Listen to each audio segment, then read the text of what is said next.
Okay, so we're doing the Hemlock Hardwood hike. It's a 5-kilometer loop. Off we go.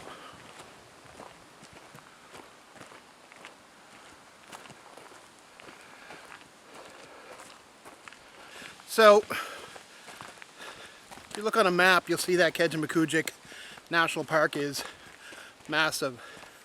So this video is barely scratching the surface on the hiking trails and the backcountry hiking trails. But this is our little trip for the day. Did a quick overnighter in the camping section. But you can do backcountry camping here. And I think the park, or the backcountry park, is open until the end of October. Let's go take a look in here. Because there are, even though it's backcountry camping, apparently there are designated spots where you can camp.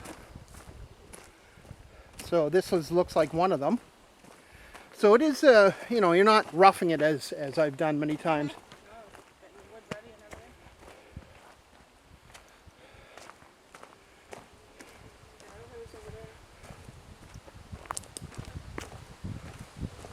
So this is the, this is awesome. So this is the backcountry camping, and I mean, it's not what I'm used to. I mean, it's glamping backcountry camping. So you got your firewood. We could have came here last night if we'd known. If we known, yeah, because we went to a spot and we had to drive out of town to get firewood, and lo and behold, now we will know. And there's a washroom here. On a sunny day, you can feel the heat and dryness as sunlight streams through the leaves of these oaks and maples. The fallen leaves of these hardwoods enrich the soil as they decompose. This combination of sun and good soil creates a thick growth of plants and shrubs beneath the trees. This produces many layers of suitable habitat for wildlife. One species, the ovenbird, builds its nest beneath the ferns, camouflaged in the leaf litter on the forest floor.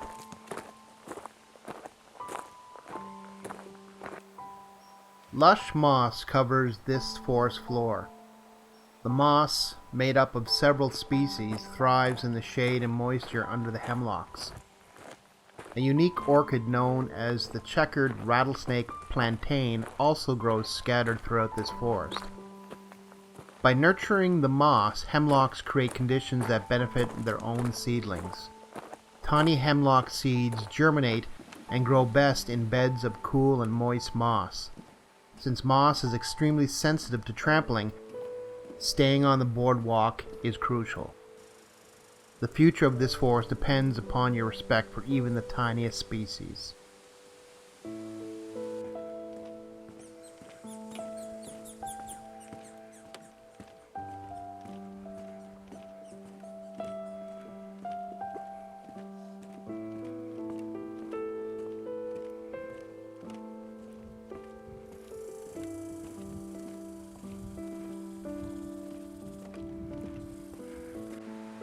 This hemlock started growing in a thin cover of moss and soil on top of this boulder. Its roots reach over the edge and into the ground. In recent years, the soil has been eroded by people climbing on the rock. Now the tree's roots cling to the boulder and to life. Hemlocks have extremely shallow roots. To absorb moisture and nutrients, tiny hair-like roots grow within a few centimeters of the soil surface.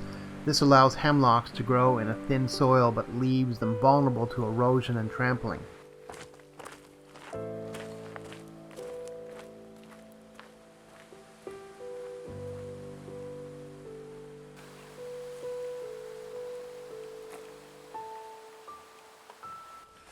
But yeah, so far it's pristine forest, aside from the walking trail, but seems like overall people are really respecting this area.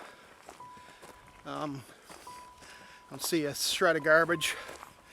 And I think this place being so far out of the way as far as driving, that the people would come here are serious hikers and campers and realize the impact of leaving your junk behind and walking in areas you shouldn't walk would have. Back to the car. Pop that trunk. I said pop that trunk.